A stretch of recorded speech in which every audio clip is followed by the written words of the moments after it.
Ambassador John Bolton, the 26th U.S. National Security Advisor, 25th U.S. Ambassador to the United Nations, the 3rd Undersecretary of State for Arms Control and International Security Affairs.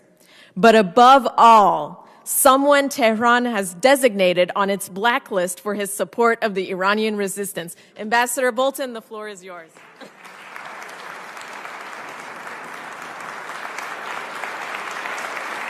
We're all envious. We're all envious. Thank you. Thank you very much. Well, it's a great pleasure to be here today and to see some friendly faces. COVID and other things have kept us apart, but I'm delighted to be back here again today. And it recalls the first opportunity I had to speak to a rally like this, although this is a little more genteel than a rally, but the first time was in Paris, I guess about 15 years ago, in a soccer field that was very warm, as I recall. But what I said then, I believed at the time and believe today, that the people of Iran deserve the same thing that Abraham Lincoln called for in the United States, a government of the people, by the people, and for the people. And I think today we are closer to that point than we have ever been. I think that the events of the past year have really demonstrated that we've crossed a line, and the people of Iran are not going to go back. So this is the time to redouble our efforts.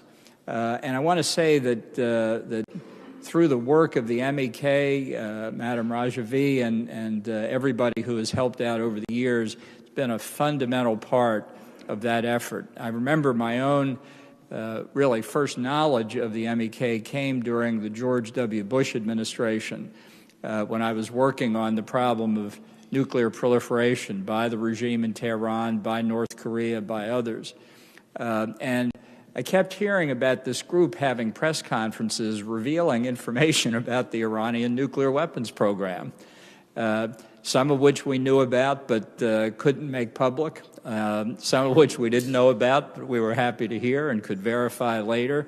And I can't tell you how important that was. It seems like a long time ago in the early 2000s, but information that we didn't feel we were at liberty to declassify and make public, showing how serious the program of the Ayatollahs was, the kind of progress they were making towards a nuclear weapons capability, towards a capability to deliver it via ballistic missiles, really helped demonstrate to Congress and the American people that this was not overwrought, people worried about possibilities that were very remote. This was an ongoing program that posed a threat in the region and really around the world, and that if the United States and others didn't take effective steps to stop it, we would soon be confronted by a nuclear threat in the Middle East. Now, I'm not going to recite the whole history here because it's long and unfortunate, that the belief that at any point the Ayatollahs had ever given up their intention to have nuclear weapons. There's no evidence whatever, none, that they've ever made a strategic decision to that effect. Quite the opposite.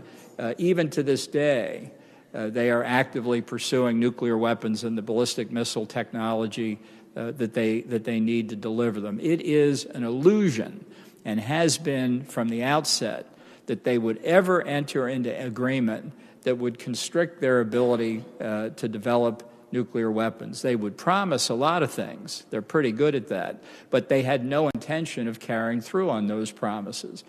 And it remains one of my objectives today to continue to talk to our friends in Europe to show that the nuclear deal was fatally flawed from the start. The regime never should have been allowed to enrich uranium. That's the fatal flaw, not merely that they're violating the deal, which they have been since it was entered in 2015, but that the deal itself helped ensure their path toward nuclear weapons. It didn't move in the opposite direction. So they have excluded the IAEA from any meaningful verification of their activities. There's no doubt about it, and their malign intent continues to be demonstrated really all around the region. And I think the regime itself shows its real purposes every time we hear of a Houthi missile strike in Saudi Arabia or the United Arab Emirates, when we see the effect of the support for terrorist activity there, and hopefully to help convince our European friends when they see the government of Iran selling drones and other technology to the Russians to use against innocent civilians in Ukraine in this unprovoked attack, this unprovoked aggression that the Russians have committed against Ukraine, aided by the Ayatollahs. Now, this is a regime that really is way outside the scope of anything that we should consider civilized behavior, and they've demonstrated it over and over again in the terror and repression of their own people, which is ongoing in Iran today, in their support for terrorism around the Middle East and around the world, and in their continued pursuit of nuclear weapons. So I think it's very important for people in the House and the Senate to hear your voices, that this idea that somehow going back into the 2015 nuclear deal will solve the problem of Iran's nuclear weapons effort is exactly backwards. If we release the sanctions, which, by the way, are not being enforced as stringently as they should be by a long stretch, if we give up on the sanctions, if we return the money that's been frozen, the assets that have been seized since the withdrawal of the United States in 2018, it will be a stimulus to the Ayatollahs. It will be throwing them a lifeline economically. It will give them resources that they currently don't have and can't access.